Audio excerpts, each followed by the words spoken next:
पतंजलि हमारी पतंजलि की बहुत अलग अलग यूनिट है, अलग अलग इकाइयाँ हैं। तो उन्हीं में से एक इकाई है पतंजलि ऑर्गेनिक रिसर्च इंस्टीट्यूट, जहाँ पे कि हम लोग जैविक खेती, जो जैविक उत्पाद है पतंजलि के, वो सब बनाए जाते हैं। तो पतंजलि ऑर्गेनिक रिसर्च इंस्टीट्यूट को नमामि गंगे जल शक्ति मंत्रालय की तरफ से एक प्रोजेक्ट मिला है। नमामि गंगे योजना के तहत हम लोग गोमुख से लेकर के गंगा सागर तक लगभग 2500 किलोमीटर तक हम गंगा नदी के किनारे किनारे हम अपनी यात्रा कर रहे हैं। क्योंकि ये बहुत बड़ा क्षेत्र है, तो हमारे अलग अलग जो वैज्ञानिक हैं, लगभग वैज्ञानिकों की अलग अलग टीम, जैसे पश्चिम बंगाल में, उधर बिहार में, झारखंड में, पूरा उत्तर प्रदेश में, हम लोग उल्टा चलेंगे इस बार। हम गंगा सागर से गोमुख की हो जा रहे हैं, क्योंकि उत्तराखंड की जो क्लाइमेट है थोड़ा सा अलग होती है। अभी तक ये गोमुख वहाँ देखिए बर्फबारी बनी काफ़ी तक, तो कंडीशन थोड़ा सा अलग है। तो हम लोग आपको गंगा सागर से लेकर के हमने आपके देव या आज हम अंतिम चरण में जाएंगे, हम उत्तरकाशी पहुँच चुके हैं। तो हम लोग गंगा के किनारे जो अलग अलग घाट हैं, उन घाटों से मिट्टी, पानी आदि का सारा सैंपल ले रहे हैं। और गंगा नदी के किनारे किनारे जो भी वनस्पतियाँ पाई जाती हैं, तो गंगा की जो डाइवर्सिटी है, प्लांट डाइवर्सिटी, उसकी पूरी हम स्टडी कर रहे हैं। इसके अलावा गंगा नदी के आसपास जो लोग रहते हैं, जो किसान लोग रहते हैं, उन किसानों को हम जैविक खेती को प्रोत्साहन कर रहे हैं। क्योंकि आज के समय में जितना ज़्यादा इंसेक्टिसाइड, पेस्टिसाइड, वीडिसाइड, इतना ज़्यादा इसका इस्तेमाल हो रहा है, तो कहीं ना कहीं इससे हमारी गंगा नदी प्रदूषित हो रही है। और यदि हम एक समझें गंगा नदी को, जो गंगा नदी है हमारी एक तरीके से सोचिए हमारे भारतवर्ष की एक लाइफ लाइन है, एक जीवन रेखा है। लगभग 2500 किलोमीटर गंगा जी बहती है, और भारत की 33% से ज़्यादा आबादी का जो भरण पोषण है वो इस गंगा नदी के किनारे होता है। तो यदि हम इस गंगा नदी में अपना पॉल्यूशन करेंगे, गंगा नदी के किनारे जो कीटनाशकों का ज़्यादा प्रयोग मिट्टी में होगा, तो अल्टीमेटली हमारी गंगा जी प्रदूषित होंगी। और वो प्रदूषण किसी न किसी रूप में वापस फलों के माध्यम से, सब्जियों के माध्यम से, पानी के माध्यम से, किसी न हवा के माध्यम से, किसी न किसी रूप में हमारे शरीर के अंदर आएगा। और जैसे कि हम लोग कहते भी हैं कि भाई अब बहुत सारे ऐसे लोग हैं जिनको कोई पूरी व्यसन नहीं है, मांस मदिरा का सेवन नहीं करते हैं, बीड़ी नहीं पीते हैं, अच्छा खाते हैं, लेकिन बहुत सारे लोग कहते हैं कि साहब तबीयत में कैंसर हो गया।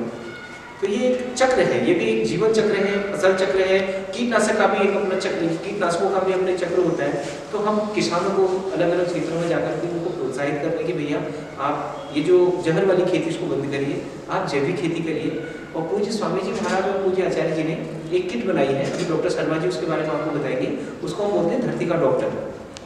उस धरती के डॉक्टर किट, ये किट है, इस किट से हम लोग उस किट से आधे 1 घंटे में अपनी मिट्टी की पूरी जाँच कर सकते हैं कि हमारी मिट्टी में नाइट्रोजन, पोटेशियम, फास्फोरस और ऑर्गेनिक कार्बन और पीएच कितनी है। क्योंकि आप देखिए, चलो पहाड़ों में तो लोग जो खेती है वो अच्छी करते हैं, बहुत ज़्यादा लोग कीटनाशकों का प्रयोग नहीं करते हैं। लेकिन यदि हम शहर में देखें, शहर में यदि हम आज अपनी मिट्टी की जांच किसी डिस्ट्रिक्ट सॉइल लेबोरेटरी में करने के लिए जाए, 6 महीने लग जाते हैं रिपोर्ट आने में। और टेस्ट तो हमने कराया धान की फसल के लिए, और 6 महीने में रिपोर्ट आने के लगे तो गेहूँ की फसल तैयार हो गई।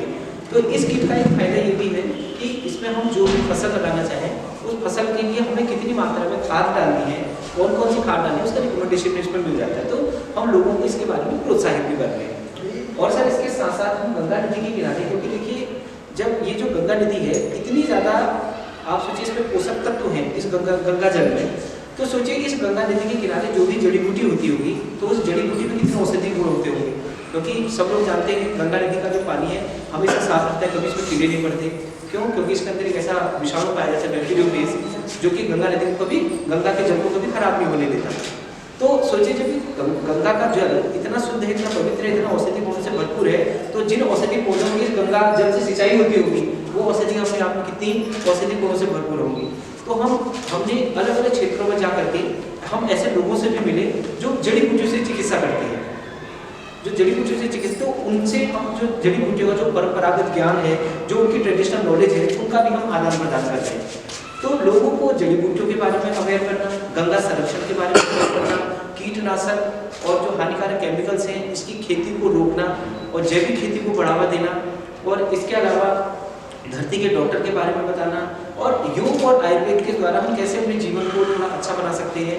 और गंगा नदी के किनारे जो मिट्टी, पानी और गंगा नदी के जो पूरे हमारे जो प्लांट बायोडाइवर्सिटी है, इसकी पूरा हम अध्ययन कर रहे हैं। तो ये जो पूरा हमारा इस तरह का एक प्रोजेक्ट है, इस यात्रा के, जैसे मैंने पहले बताया कि लगभग अब हम अंतिम चरण में हैं। हम अब यहाँ से उत्तरकाशी, परसों हम गंगोत्री पहुँच जाएंगे, फिर हमारे गोमुख तक जाकर के 1 हफ्ता पूरा गोमुख तक रुकेंगे, और पूरा गोमुख के आसपास पूरा जो भी वहाँ वनस्पतियाँ पाई जा रही है उन पूरा वनस्पतियों को बना करके सरकार को इसकी रिपोर्ट दे रही है। तो इसी के तहत जैसे एक पुस्तिका भी हमने अभी बनाई थी सर, क्योंकि अभी उत्तराखंड हमारा लास्ट चरण है, तो यहाँ पे तो अभी हमारा काम चल रहा है। हम लोग पश्चिम बंगाल, पूरा अपना झारखंड, बिहार, उत्तर प्रदेश, ये सारा हम करके आए हैं। तो इस पुस्तिका में जो है आपके सूचित उत्तर प्रदेश के, झारखंड के, पश्चिम बंगाल के जो भी जड़ी बूटियाँ हैं, इन सारी जड़ी बूटियों का इसमें वर्णन है। इसके अलावा बहुत परम पूज्य स्वामी जी महाराज की बहुत सारी योग की क्रियाएं हैं कि कैसे हम अपने जीवन को स्वस्थ रख सकते हैं। इसके अलावा क्योंकि ये जो गंगा नदी का किनारा है, मैंने पहले ही बताया कि इतना ज़्यादा औषधि गुणों से भरपूर है, तो हम औषधि पौधों की खेती कैसे करें, तो उसके बारे में भी इसकी जानकारी है। अब हम कह तो रहे हैं कि हमको अपने खेतों में जैविक खाद डालनी है, वो जैविक खाद बनाएंगे कैसे, वो जैविक खाद आएंगी कैसे, तो पूरी जैविक खाद कैसे बना सकते हैं हम कीटनाशक कैसे बना सकते हैं, तो वो इस पुस्तिका में है।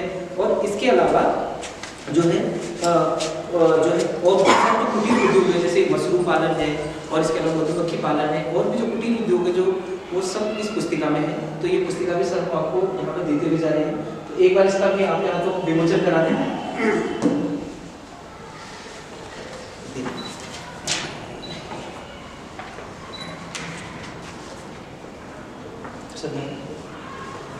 और मंडिया जी आप ले लीजिए, अमित जी फोटो ले लीजिएगा। मेरा वो जीपीएस वाला कैमरा इसे ले लो। हाँ इसे ले लो। जीपीएस खोलो, जीपीएस वो नेट बंद कर लो, ऊपर से नेट बंद कर। ठीक है, बहुत बहुत धन्यवाद।